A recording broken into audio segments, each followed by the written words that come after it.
मीनू, हम मोहन के लिए ना कमलेश जी जैसे इंसान को धोखा दिए थे, और तुम बोल रही हो कि हम उसके छोटे भाई के साथ शादी कर लें। दीदी हमें तुम्हारी चिंता है। अब तो हमारे माँ बाप जी भी नहीं रहे, और तुम ऐसे अकेले रहोगी तो वो मोहन तुम्हारा जीना मुश्किल कर देगा। और कमलेश जी को भी हमने मना लिया है, वो जानते हैं कि वो मोहन ही गलत था। वो लोग तो तुम्हें एक दूसरा मौका देना चाहते हैं।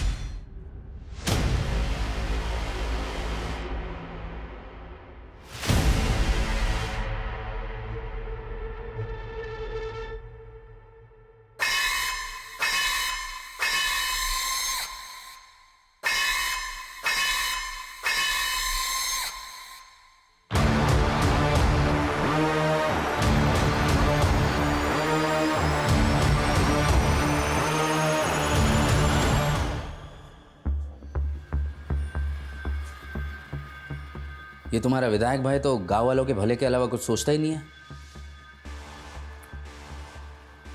लेकिन तुम अपना भला सोच सकते हो। सोचो कल को ये प्लांट लग गया ना, तुम्हें भी बढ़िया सी कमीशन मिल जाएगी। भैया मानेंगे नहीं तो होगा कैसे? हो सकता है अगर अपने भाई की जगह तुम विधायक बन जाओ, 2 महीने बाद इलेक्शन है, खड़े हो जाओ। भैया के खिलाफ हम इलेक्शन लड़ेंगे? एक दिन भी खड़े नहीं हो पाएंगे। जानते हो ना, पूरा गांव ने मसीहा मानता है। लेकिन अगर कुछ ऐसा हो जाए कि तुम्हारा भाई इलेक्शन ही ना लड़े तो फिर तो तुम्हारी जीत पक्की। राकेश भैया इलेक्शन ही ना लड़े,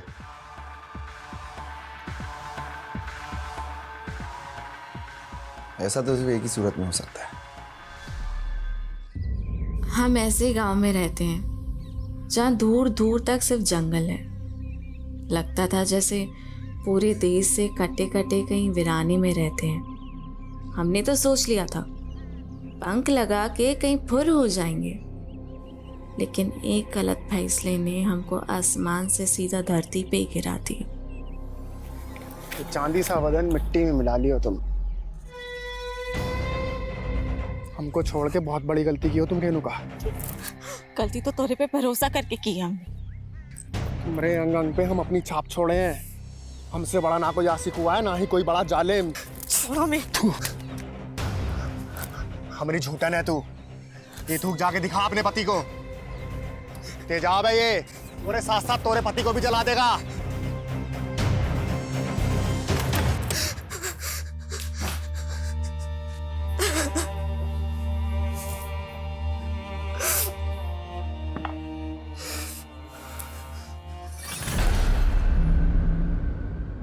रेनू, का हाल बना रखा है यार?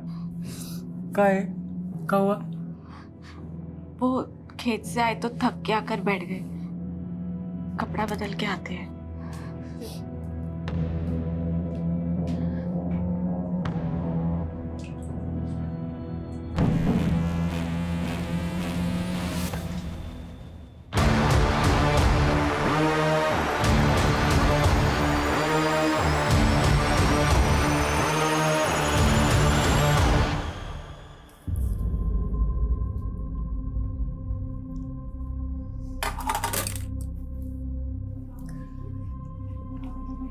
भाई वाह, कितना स्वादिष्ट खाना बनाई हो। ऐसा लग रहा है कि मसाले के साथ प्रेम का छौंका लगा दिया। खुल के मुस्कुरा भी नहीं रही हो, कोई बात है का? बोलो ना। राशन खत्म हो गया है। राशन? हाँ, और बनिया इस बार उधार नहीं देगा, बकाया है उसका।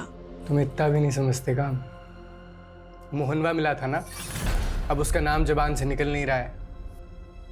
वो हम आपको परेशान नहीं करना चाहते थे। परेशानी पहले कोनो कम है का? ऊपर से राशन, जेब में कौड़ी नहीं है। खाने पे काहे गुस्सा रहे? तो किस पे गुस्सा है? अब नहीं जाता खाना वाना हमसे। परेशान मत हो दीदी, इस बार बारिश की वजह से जो फसल बिगड़ी है उसी से हताश है भैया, और कुछ नहीं। हताश तो हम भी गए हैं जीवन से मीनू।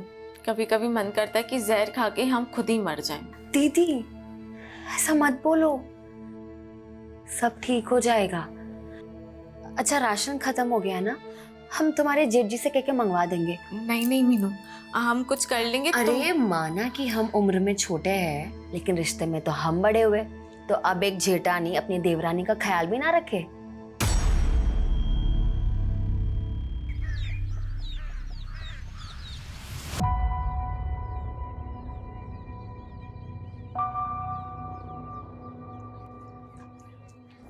खेत जा रहे हैं हम। सुनिए, वो आप खाने के वक्त आएंगे ना, तो ये सामान लेकर आना।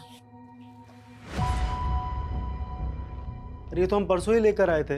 वो रेणुका दीदी को इसकी जरूरत थी, और आप अपने छोटे भाई की हालत तो जानते हैं। रेनू मैं ये नहीं ला सकता हूँ। अरे अगर ये हम रेणुका के लिए लेकर आए ना तो अजय बुरा मान जाएगा, और वैसे भी तुम तो जानती हो हमें और रेणुका को लेकर पहले से ही अजय के मन में क्या चल रहा होता है। अरे कमलेश भैया, वो चौपाल पे पूरा गांव वालों को बुलाए मुखिया जी। क्या है? वो पूरा गांव वालों के नाम कोनो सामूहिक चिट्ठी आया है। सामूहिक चिट्ठी?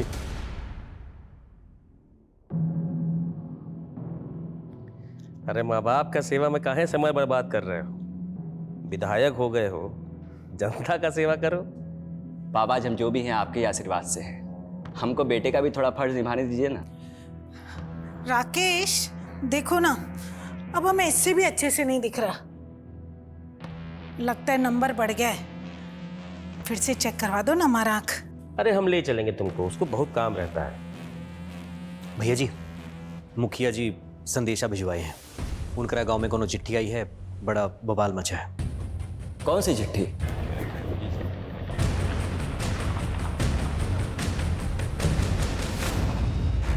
कहोगे मुखिया जी, क्या है उस चिट्ठी में? चिट्ठी तो पोस्ट मास्टर कालू मिश्रा के नाम लिखी है, और उसके नीचे लिखा है सामूहिक चिट्ठी।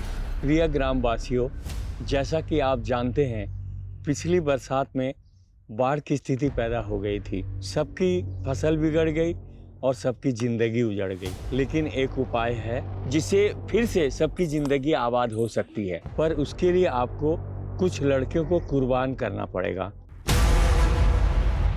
ये क्या बात हो गई? क्या बोले जा रहे? रुक जाइए, पहले इन्हें पढ़ने दीजिए। कल रात 12 बजे पहली लड़की को गांव की सीमा समाप्ति बोर्ड के पास छोड़ जाइए। फिर देखना अगले दिन से गांव के हालात बदलना शुरू हो जाएंगे। इसके लिए आप हर हफ्ते एक लड़की का इंतजाम कर दीजिए और बचा लीजिए गांव को, गांव का मसीहा। अरे कौन कर रहा है ऐसी मांग हमारी बहन बेटी के बारे में? अरे ये वही बाबा होगा जो बलि देना चाहता अरे था। जो भी है छोड़ेंगे नहीं उसे। देखिए देखिए सुनिए, जिसने भी हमारे साथ ये गंदा मजाक किया है उसका हम पता लगा के रहेंगे। और रही बात फसल की, तो हम आपको आश्वासन देते हैं, इसके लिए हम सरकार से राहत राशि का मांग कर रहे हैं। लेकिन विधायक जी, आधे से ज्यादा परिवारों में एक वक्त का राशन भी नहीं है, और जल्दी में अगर कुछ नहीं हुआ तो ये सब का भी यही हाल हो जाएगा। अरे चिंता काहे करते मुखिया जी, सरकार नहीं की तो हम है ना, हम अपना भंडार खोल देंगे। हम कल से ही सबको 5-5 किलो चावल दाल गेहूं देने का ऐलान करते हैं। तालियां! विधायक जी की जय! विधायक जी की जय! विधायक जी की जय! विधायक जी की जय!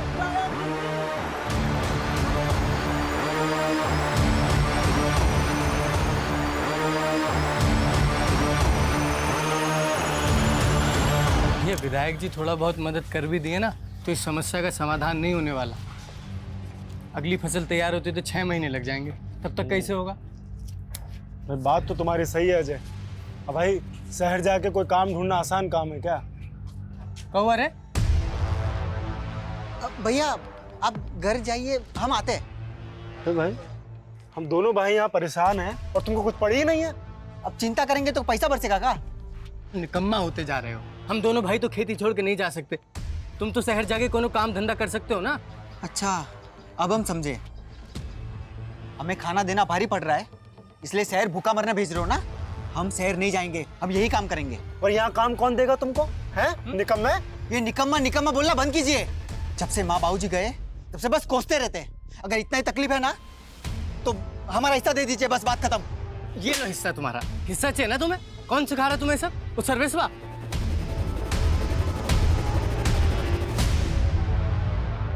ये तुम्हारा विधायक भाई तो हाथ ही नहीं आ रहा है। क्या बोले थे तुम हमको?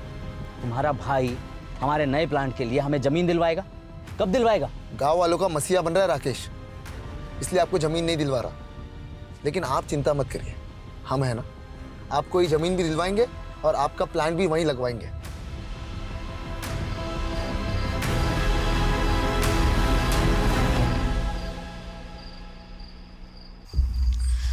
इतनी रात को शौच के लिए इतना दूर जाना पड़ रहा है, ये कोई बात हुई? आहिस्ता बोल, जल्दी कर, मुझे तो बहुत डर लग रहा है।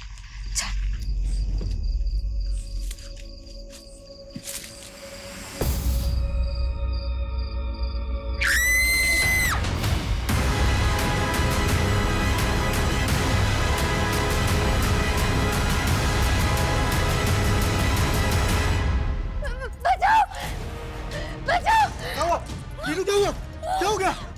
हैं? कैसे आ रहा है? रेणुका दीदी पे सोच जब भी जबरदस्ती हमारा अभी कौन लोग थे? हाँ दीदी लोग मुंह में कुछ था। राकेश, राकेश, राकेश, क्या हुआ पापा? अरे कोई गांव की औरत का इज्जत लूटने का कोशिश किया है, शायद जंगल ले गए वो उस औरत को।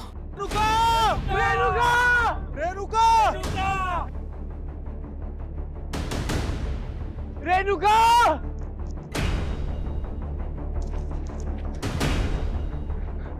क्या हो गया?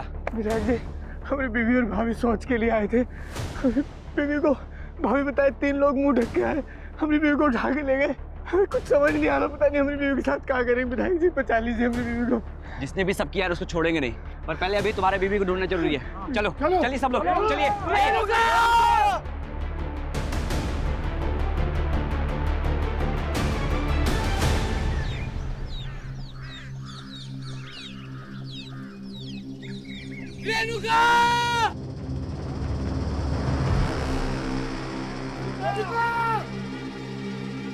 विधायक जी, वो रेणुका वहां पे।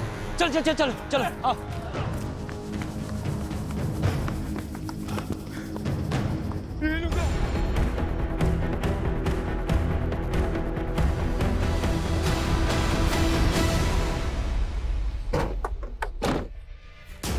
चलिए पीछे हटिए, पीछे हटिए, पीछे आइए, आइए पीछे आइए। देख के लग रहा है कि रेड भी हुआ है और इसकी जेठानी रात को शौच के लिए आए थे। देखिए इंस्पेक्टर, सिर्फ हमारे इलाके में नहीं, ये हमारे खुद के गांव की महिला के साथ ऐसा कांड हुआ है। आप लोग जल्द से जल्द पता लगाइए कि कातिल कौन है। विधायक जी, कातिल को ढूंढना हमारा काम है, वो हम करेंगे, लेकिन उससे पहले हमें उस चश्मदीद का बयान लेना होगा जो कल रात इनके साथ थी। उनमें से किसी एक का भी चेहरा देख पाई हो? हमने किसी को नहीं देखा। पर हम जानते हैं साहब कौन किया है सब। कौन? मोहन साहब। कौन मोहन? रेणुका का पहला पति। पहला पति मतलब रेणुका की आपसे दूसरी शादी थी? जी साहब। दरअसल रेणुका की शादी पहले बड़े भैया से तय हुई थी, तब भी वो मोहन रेणुका को भगा के ले गया था। बड़े भैया मंडप में थे और रेणुका के माँ बाप की इज्जत पे हाथ ना, इसलिए उन्होंने रेणुका की छोटी बहन मीनू भाभी से शादी की थी। तो रेणुका आपकी सगी बहन थी? हाँ साहब,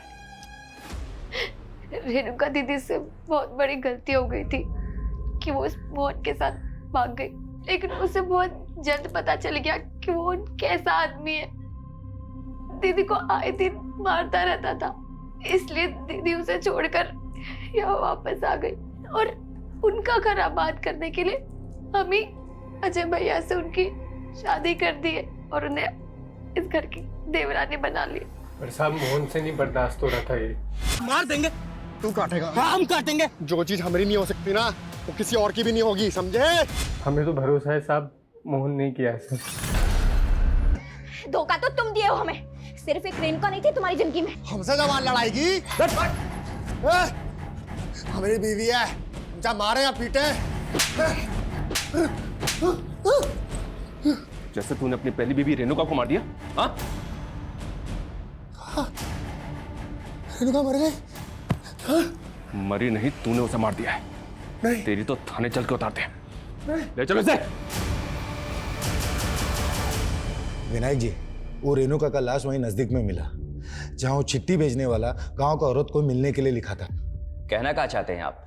रेणुका को वहां जानबूझ के भेजा होगा। उसका पति और भैंसुर तो कह रहे हैं कि वो अपना गोतनी के साथ शौच के लिए बाहर गया था। हाँ मास्टर जी, हम आपको कहे थे चिट्ठी के बारे में पता करने के लिए, पता किए? चिट्ठी पर संतो डाक खाने का मुहर था, वहीं से किसी ने भेजा होगा, लेकिन ये बात पता करना मुश्किल है कि उसको भेजने वाला कौन होगा। संतो गांव।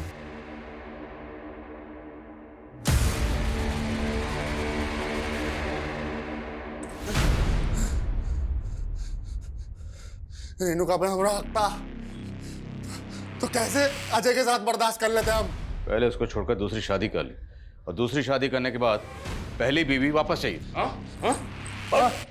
हाँ, चाहिए थी। रेणुका धोखा दी थी हमको, और जो हमको धोखा देता है उसको बख्शते नहीं है हम। इसलिए रेणुका को मार दिया? हाँ, मार दिया। मारने से पहले उसके साथ रेप भी किया था? हाँ किया होंगे शायद, हम बहुत ना सहमत है। अब ये बताओ, तेरे साथ दो लोग और कौन थे? कौन दो लोग? वही दो लोग जिनके साथ मिलकर तूने रेणुका का रेप और मर्डर किया। अरे हम खुद थे अकेले। बता दो दिया सब कुछ जो बताना था। ये इसलिए मानेगा, इसको उल्टा लटकाओ और तब तक उसको उधेड़ते रहो जब तक उन दो लोगों का नाम ना बताए। कौन दो लोग?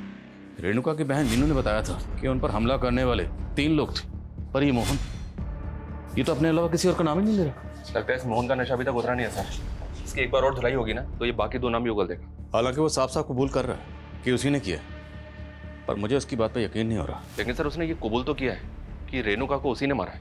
हाँ, लेकिन अगर कोर्ट में जाके मुकर गया तो? उसका बयान गवाहों के बयान से मैच नहीं हुआ तो?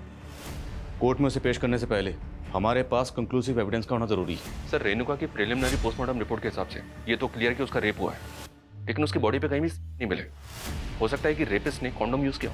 अगर ये कांड वाकई मोहन ने किया है तो बाकी 2 लोग कौन थे जिन्हें ये बचाने की कोशिश कर? सर गांव वालों से एक अजीब सी बात पता चली है।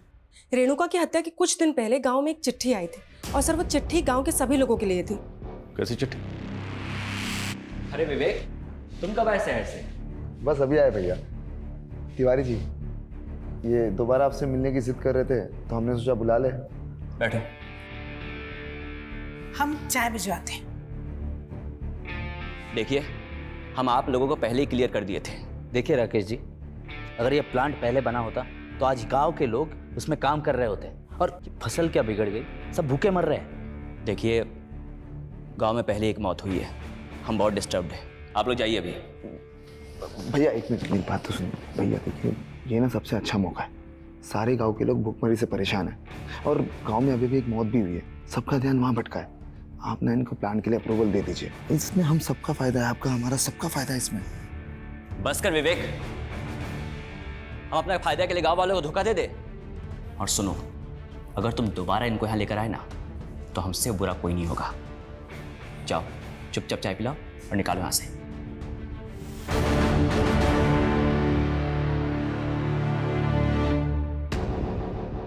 चिट्ठी लिखने वाले ने गांव की लड़कियों को कुर्बान करने की बात लिखी है, और गांव की सरहद के पास जो बोर्ड है, हर हफ्ते वहां एक नई लड़की का इंतजाम करने के लिए कहा गया है।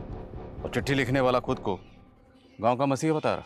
जहाँ रेणुका की लाश मिली वहाँ से सीमा समाप्ति का बोर्ड ज़्यादा दूर नहीं है, और लड़की को वहीं छोड़ के जाने की बात लिखी है। लेकिन साहब, हम सभी गांव वाले इस वायर शर्त के खिलाफ थे।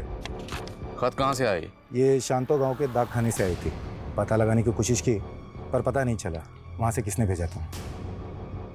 लेकिन कोई तो है जिसकी हमारे गांव की औरतों पे बुरी नजर है। हमको तो ये वही बाबा लग रहा है जिसने सबके सामने एक गंदा मांग किया था। कौन बाबा? कैसी मांग? साहब, फसल खराब होने की वजह से गांव वाले भूखे मर रहे थे, तब ये बाबा यहाँ आया था। बड़ी चमत्कारी बातें कर रहा था। बाबा जी, आप कहाँ से आ रहे हैं? आपके लिए भोजन पानी का प्रबंध करें? बच्चा, यहाँ तो भूखमरी फैली हुई, इतने लोग भूखे पेट सो रहे हैं।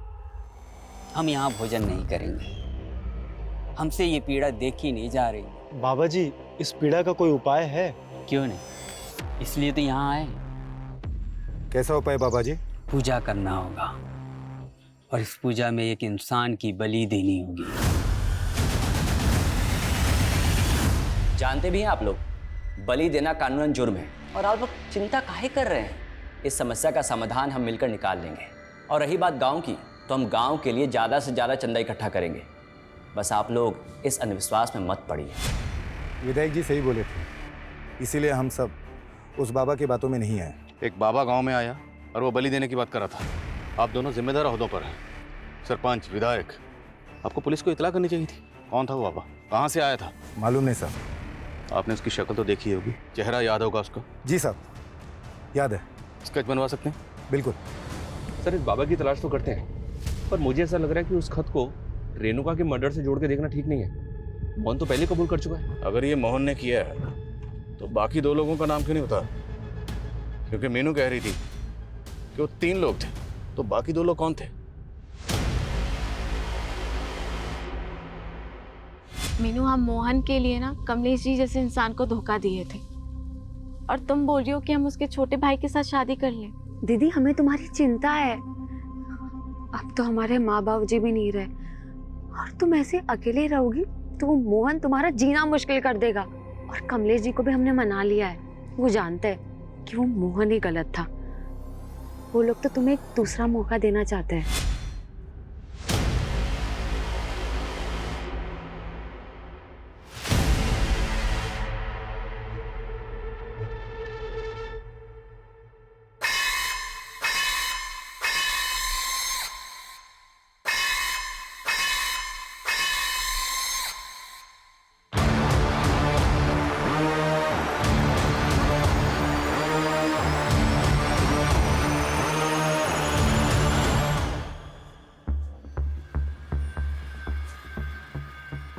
ये तुम्हारा विधायक भाई तो गांव वालों के भले के अलावा कुछ सोचता ही नहीं है। लेकिन तुम अपना भला सोच सकते हो। सोचो कल को ये प्लांट लग गया ना, तुम्हें भी बढ़िया सी कमीशन मिल जाएगी। भैया मानेंगे नहीं तो होगा कैसे? हो सकता है अगर अपने भाई की जगह तुम विधायक बन जाओ। 2 महीने बाद इलेक्शन है, खड़े हो जाओ। भैया के खिलाफ हम इलेक्शन लड़ेंगे, एक दिन भी खड़े नहीं हो पाएंगे। जानते हो ना, पूरा गांव ने मसीहा मानता है। लेकिन अगर कुछ ऐसा हो जाए कि तुम्हारा भाई इलेक्शन ही ना लड़े तो फिर तो तुम्हारी जीत पक्की। राकेश भैया इलेक्शन ही ना लड़े,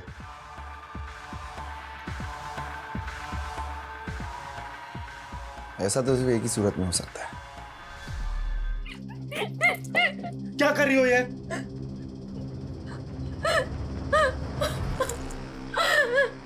रेणुका दीदी के बारे में बिल्कुल अच्छा नहीं लगता। भाभी, तुम्हें कुछ हो गया तो भैया तो टूट जाएंगे ना। हमें ना अभी रेणुका के कातिलों को सजा दिलवानी है। किरण! किरण! छूट गए तुम।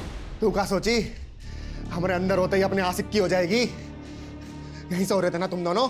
कहाँ है वो? यहीं छुपा कोई रखा नहीं है। ना? हम कह रहे हैं ना, कोई नहीं है। देखो, हमारी बात सुनो, कोई नहीं है यहाँ। चुप! कहाँ है वो? जब हम बोल रहे हैं कोई नहीं है यहाँ, समझे आप? जिंदा नहीं बचेगा तेरा आशिक। जानती हो ना, हमारी पहली बीवी का भी हत्या का आरोप है हम पे। तो मुझे पुलिस वाले छोड़ काहे दिए?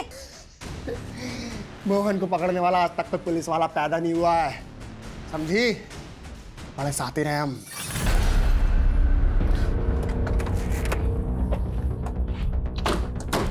मुझे इसी बात का डर था कि कहीं कोर्ट में जाके मोहन अपने बयान से मुकर ना जाए। वही हुआ ना, मुकर गया ना। और हमारे पास कोई कंक्लूसिव एविडेंस नहीं था, इसलिए कोर्ट ने उसे जमानत दे दी। समझ में नहीं आ रहा कि इसका गेम क्या है सर। लॉकर में बोलता है कि उसने मारा है और कोर्ट में जाके मुकर जाता है। देखते हैं कब तक मुकरेगा। पता लगाओ वो 2 लोग कौन थे जिनके साथ मिलकर इसने रेणुका को मारा होगा। सर, गांव वालों ने उस बाबा का स्केच बनवाया है जो चिट्ठी आने के 15 दिन पहले गांव आया था। सर, मैंने इसका लुकआउट नोटिस जारी करवा दिया है। पता चला चिट्ठी भेजने वाला कौन था? नहीं सर, लेकिन सर शांतो गांव से पिछले 1 महीने में 3 लड़कियां गायब हुई। सर, 2 दिन पहले उनमें से एक लड़की की लाश मिली, सीमा।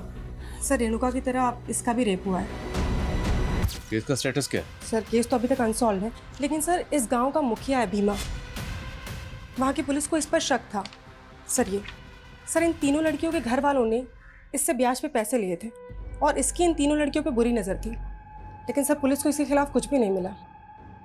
क्या इन तीनों लड़कियों के केस का रेणुका के केस से कोई ताल्लुक हो सकता है? सबसे चौंकाने वाली है वो चिट्ठी जिसमें हर हफ्ते एक लड़की की मांग की गई। जरा पता करो इन दोनों गांव में ऐसा क्या कॉमन है जिसका हमारे केस से ताल्लुक है। और बोलो।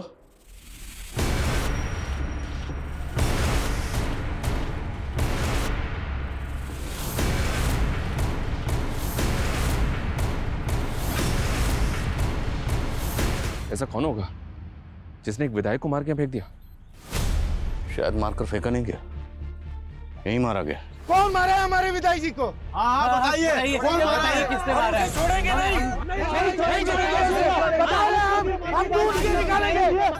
देखिए बात सुनिए, चुप हो जाइए, चुप हो जाइए आप। पुलिस अपनी कार्रवाई करेगी, भरोसा रखिए। लेकिन मैं आपसे अपील करता हूँ, आप में से कोई भी कोई ऐसा काम नहीं करेगा जिससे इलाके का अमन चैन बिगड़े। पुलिस को अपना काम करने दीजिए। विधायक जी की बॉडी को सबसे पहले किसने देखा? सुबह शौच के लिए आए थे तभी देखा था हमने। साहब ये वही है जिसने रेणुका का मर्डर किया है। कौन? मोहन, जिस पे तुमने पहले भी शक जताया था? हाँ साहब वही मोहन, लेकिन आप उसे छोड़ दिए थे। उसके बाद हम विधायक जी के पास गए तो उन्होंने हमें आश्वासन दिया था कि वो हमें इंसाफ दिलवा के रहेंगे, लेकिन अब देखिए उनके साथ क्या हो गया।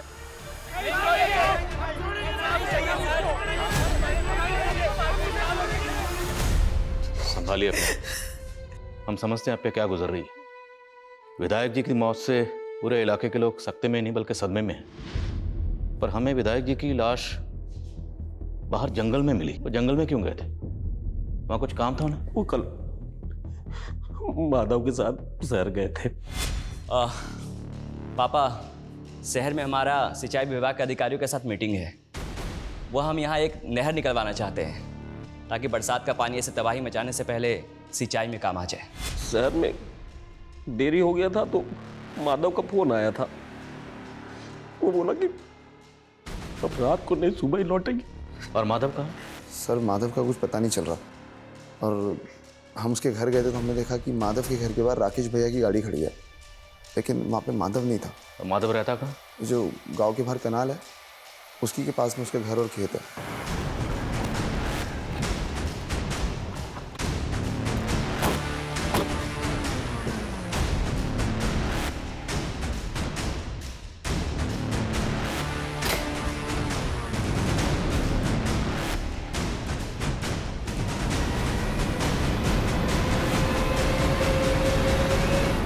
सर घर में कुछ भी सस्पिशियस तो नहीं मिला है, लेकिन विधायक जी की कार यहाँ पे खड़ी हुई है। इसका मतलब ये है कि विधायक जी रात में यहाँ जरूर आए होंगे। माधव विधायक राकेश का राइट हैंड है। अगर उसने ये किया है तो किस मकसद से? Excuse me sir. हाँ बोलो। ठीक है हम आ रहे हैं। सर राकेश की जिस जगह पे लाश मिली थी उस जगह के पास में ही माधव की बाइक मिली है।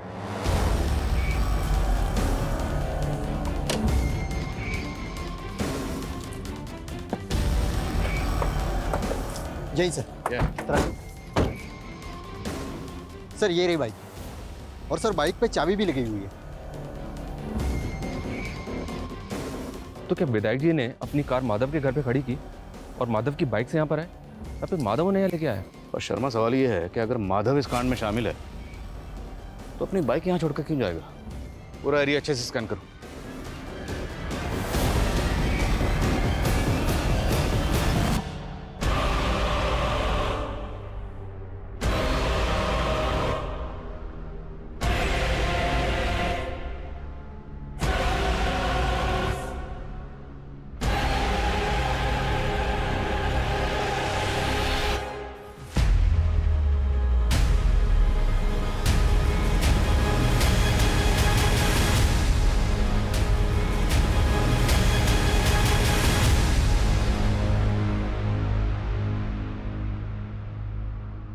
सर राकेश और माधव के फोन कल एक ही साथ बंद हुए थे।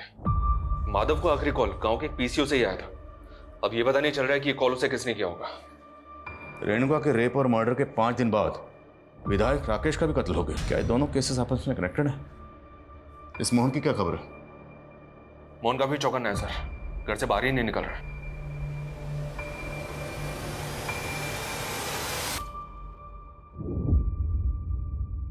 नजर बनाए रखो इस पे। रेणुका मर्डर केस में ये हमारा प्राइम सस्पेक्ट है। लेकिन सर शंतो गांव जहाँ से चिट्ठी आई थी उसी क्षेत्र का विधायक है राकेश, और उस गांव से इसे सबसे कम वोट मिले थे। सर लोग कह रहे थे कि भीमा ने इसे वोट देने से मना किया था। और 2 महीने बाद चुनाव भी है।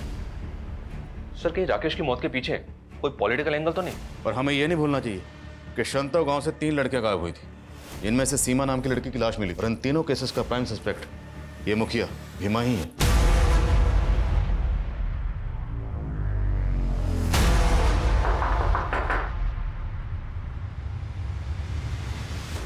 गजब बात कर रहे हो। उस सीमा को मारने में हमारा हाथ होता तो ऐसे घर पर बैठे होते हम। अब घर के अंदर और घर के बाहर क्या करते हैं, आपके चरित्र का पूरा विस्तार पूर्वक वर्णन है हमारे पास। और सिर्फ सीमा ही नहीं, आपके गांव की 2 लड़कियां और गायब हैं, और आप और आपका गुट विधायक राकेश के खिलाफ था ना। तो इसका क्या मतलब? उसका मर्डर का इल्जाम भी हमारे माथे मर दोगे? इल्जाम नहीं मरेंगे, अगर मर्डर किया है तो साबित करेंगे। फिलहाल आप ये बताइए कि आपके गांव से ये फतिंगा गांव चिट्ठी गई थी, उस चिट्ठी में आपका रोल और मकसद क्या है? ऐसा है इंस्पेक्टर साहब, हवा में बात मत कीजिए। किसी भी चिट्ठी से हमारा कोई लेना देना नहीं है।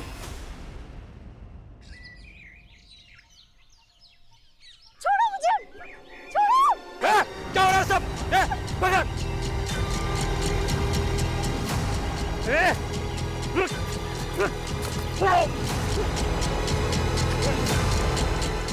विनोद, सर्वेश, लेके चल, लेके चल। देखिए साहब, ये रेणुका का देवर और उसका दोस्त क्या हरकत किए हैं। हमें तो लगता है विनोद ही अपनी भाभी के साथ रेप करके मर्डर किए हैं। आपको क्या लगता है उससे फर्क नहीं पड़ता? कानून को अपने हाथ में मत लीजिए। हम सच कह रहे हैं। भैया भैया प्लीज हमें बचा लीजिए, हमने कुछ नहीं किया सच में। शर्मा खोलो इन।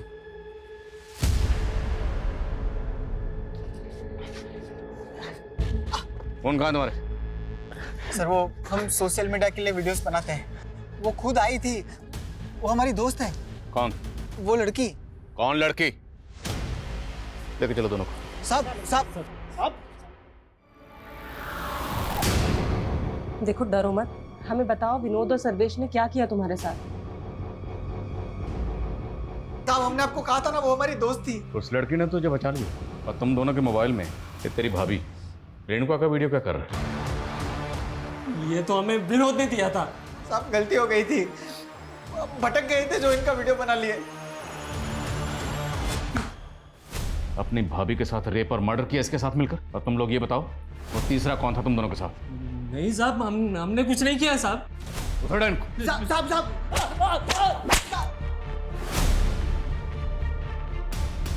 अब गलती हो गई उससे, माफ कर दीजिए, छोड़ दीजिए साहब। उसके मोबाइल में हमें रेणुका का वीडियो मिला, न्यूड वीडियो। और सिर्फ रेणुका का नहीं, उसने आपकी बीवी मीनू का भी नहाते हुए वीडियो रिकॉर्ड किया।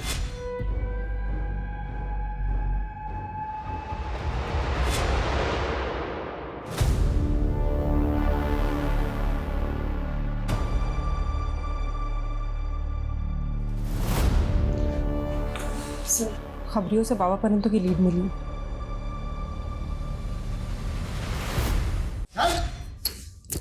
अरे साहब हम सन्यासी आदमी, हम क्या रेप करेंगे?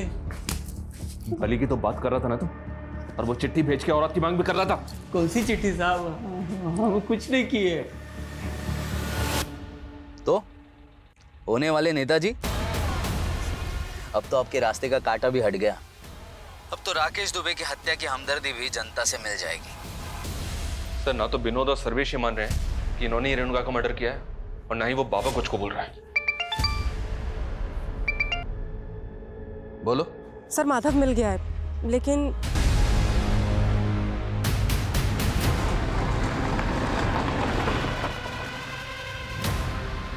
सर जहाँ राकेश जी की लाश मिली वहां से ये जगह 1000 मीटर की दूरी पे।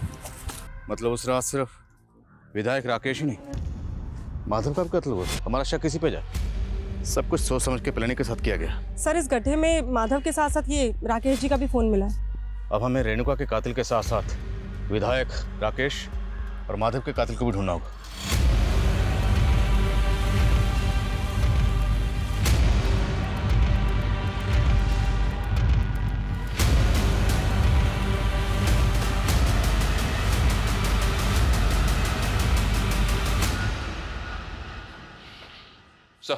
कम इन। सर, राकेश जी की डिटेल्ड पोस्टमार्टम रिपोर्ट, उनकी आंखों में लाल मिर्ची के ट्रेसेस मिले। लाल मिर्ची? क्या सर, ऐसा लगता है कि पहले उनकी आंखों में लाल मिर्ची डाली गई, और सर माधव की प्रिलिमिनरी रिपोर्ट भी यही सजेस्ट करती है कि उसकी आंखों में लाल मिर्ची डाली गई। इतना बेरहमी से मारा है हमारे बेटे को। जिस बेरहमी से विधायक जी और माधव को मारा गया है, उससे तो ऐसा लगता है जैसे किसी ने कोई गहरी रंजिश निकाली। आप लोगों को किसी पर शक नहीं? विधायक राकेश के पेरेंट्स को भी इस बात का कोई अंदाजा नहीं है कि उनको सर हमने राकेश और माधव दोनों के फ़ोन का डेटा चेक किया सर। उसमें 2 दर्जन से ज़्यादा लड़कियों के न्यूड वीडियोस हैं और सर उन वीडियोस में इन लड़कियों के साथ कोई ज़बरदस्ती कर रहा है। कहीं ये माधव ही तो नहीं है? अगर ये वीडियो रिप्ले करो, पॉज करो, जूम करो।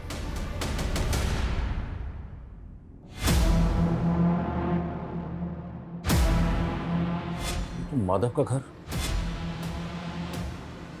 मतलब ये सारे कांड माधव के घर में हो रहे थे।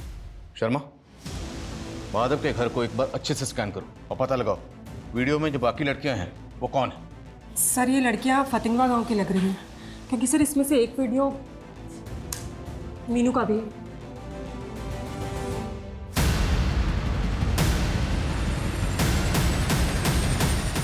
बोलिए मीनू, इस वीडियो में आपके साथ कौन है? साहब, सारी फसल खराब हो गई थी, भूखे मरने की नौबत आ गई थी। हम तो बस उसके पास मदद लेने गए थे।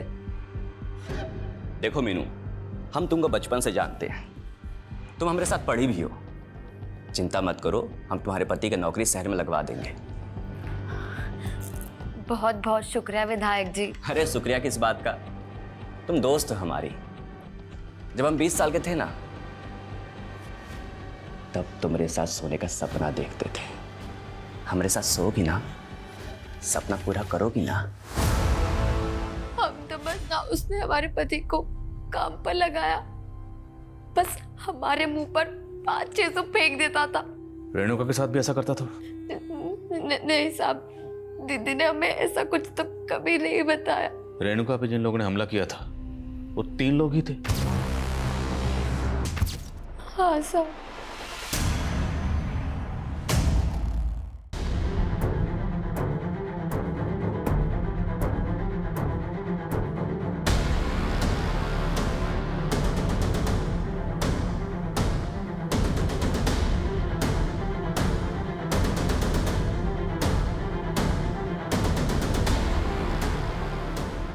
Sir coming. सर हमने माधव के फ़ोन का डिलीटेड डेटा रिट्रीव किया है, उसमें रेणुका का कोई वीडियो नहीं, लेकिन सर उसमें सीमा नाम की एक लड़की का वीडियो।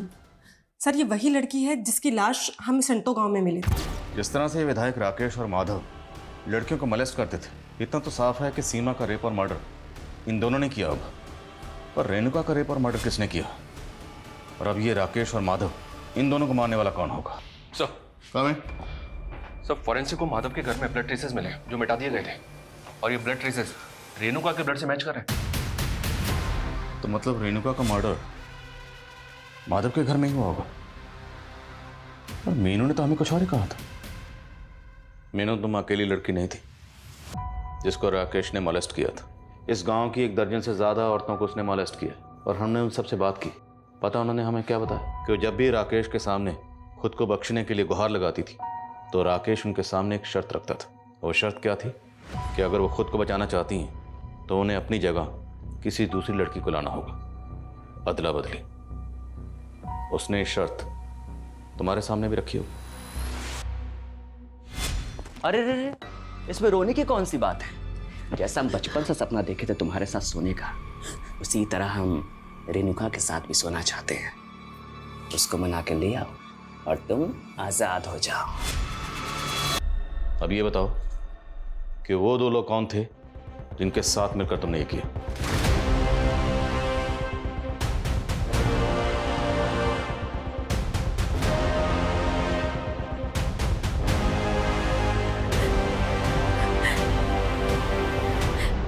साहब, उसने कर दिया था, लेकिन हम बगावत नहीं कर सकते थे क्योंकि सीमा ने बगावत की थी और उसने उसे मार दिया। सीमा ने बगावत की थी? हाँ, सीमा ने हमें खुद बोला कि वो गांव में चिट्ठी भेज उस राकेश को चेतावनी देगी कि वो राकेश ही है जो गांव को बात करने के लिए गांव की बहन बेटियों की मांग करता है, ताकि सारे गांव वालों को राकेश की सच्चाई समझ आए। हम रेणुका दीदी को वहां नहीं लेके जाना चाहते थे, पर हम मजबूर थे। मीनू, तुम हमें यहाँ काहे लेकर आई हो? वो नहीं लाई है, हम बुलाए हैं तुमको। जब तुम 17 साल की थी ना, तुमसे चुम्मा मांगे थे। तुम हमें यहाँ इसलिए लेकर आई हो? हम चिल्ला चिल्ला कर ना लोगों को सब बता देंगे।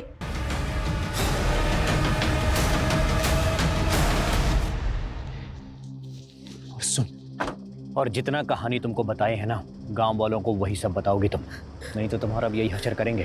हम बहुत डर गए थे साहब, इसलिए वो 3 आदमी वाली झूठी कहानी सबको बतानी पड़ी। हम अपने पाप के बोझ तले दबते जा रहे थे। हम जीना नहीं चाहते थे। हम रेणुका के हथियारों को सजा जरूर दिलाएंगे। हम रेणुका दीदी के हथियारों को कभी सजा नहीं दिला सकते। काहे? हाँ भाभी, तुम जानती हो क्या उन्हें? सब जब भाभी हमको बताएं कि वो राक्षस हमारी बीवी, बर्दाश्त नहीं हुआ साहब हमसे। हमने उसे लालच दी कि हम एक लड़की के साथ अदला बदली करना चाहते हैं और उस माधव को फोन कर उस जगह पर बुला लिए। ने जो भी किया अपने घर की औरतों की इज्जत के लिए किया। पर आप लोगों को पुलिस की मदद लेनी चाहिए थी, हमारे पास आना चाहिए था। आज तक इस देश में ऐसा कौन सा नेता है साहब जो फांसी पे चढ़ा है? बताइए ना हमको। सर, जैसा इन लोगों ने कहा, 70% केसेस में तो ऐसा ही होता है। बड़े लोगों की सुनवाई चलती रहती है और सर विक्टिम को सालों साल इंसाफ नहीं मिलता। हमारे मुल्क के जुडिशियल सिस्टम का ढांचा कुछ ऐसा है जहां पर किसी भी गुनहगार को सजा देने से पहले हर पहलू पर गौर किया जाता है।